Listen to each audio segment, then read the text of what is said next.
एक छोटे से गांव में अर्जुन नाम का 12 साल का लड़का रहता था। वह बहुत बहादुर और जिज्ञासु था।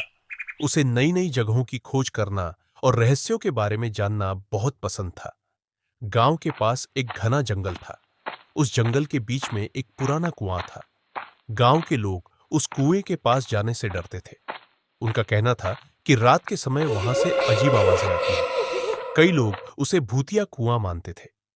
एक दिन अर्जुन ने गांव के बुजुर्गों को उसी कुएं की बातें करते सुना। किसी ने कहा, रात में वहां से मदद की आवाज आती है। किसी ने कहा, वहां कोई भूत रहता है। अर्जुन को इन बातों पर विश्वास नहीं हुआ। उसने तय किया कि वह खुद जाकर सच्चाई का पता लगाएगा। उस रात वह एक टॉर्च लेकर जंगल की ओर निकल पड़ा। चारों तरफ सन्नाटा था। पेड़ों की शाखाएं हवा के साथ हिल रही थी। कुछ देर चलने के बाद उसे वह पुराना कुआं दिखाई दिया।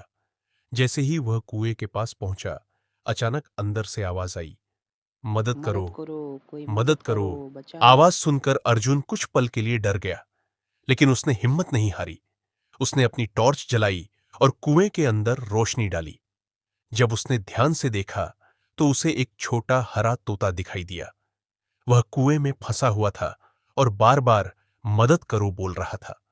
अब अर्जुन को समझ में आ गया कि गांव वाले जिस आवाज को भूत समझ रहे थे, वह असल में इस तोते की आवाज थी। अर्जुन तुरंत घर गया और एक लंबी रस्सी लेकर वापस आया। उसने रस्सी को कुएं में डाला और सावधानी से नीचे उतर गया। थोड़ी मेहनत के बाद उसने तोते को पकड़ लिया और उसे सुरक्षित बाहर ले आया। जैसे ही तोता बाहर आया, वह खुशी से फड़फड़ाने लगा। कुछ समय बाद उसने साफ आवाज में कहा, धन्यवाद। अर्जुन यह सुनकर हैरान रह गया। दरअसल वह तोता पहले किसी घर में पाला गया था और इंसानों की बातें सीख गया था। अगली सुबह अर्जुन ने पूरे गांव को सच्चाई बताई। गांव वाले कुएं के पास गए और सब कुछ अपनी आंखों से देखा। तब उन्हें समझ आया कि उनका डर सिर्फ एक गलतफहमी थी। सभी ने अर्जुन की बहादुरी की तारीफ की। गांव वालों ने मिलकर कुएं के आसपास की सफाई करवाई और वहां एक चेतावनी बोर्ड भी लगाया, ताकि कोई जानवर या पक्षी फिर उसमें न गिर जाए। उस दिन के बाद गांव के लोगों ने अंधविश्वास पर विश्वास करना छोड़ दिया।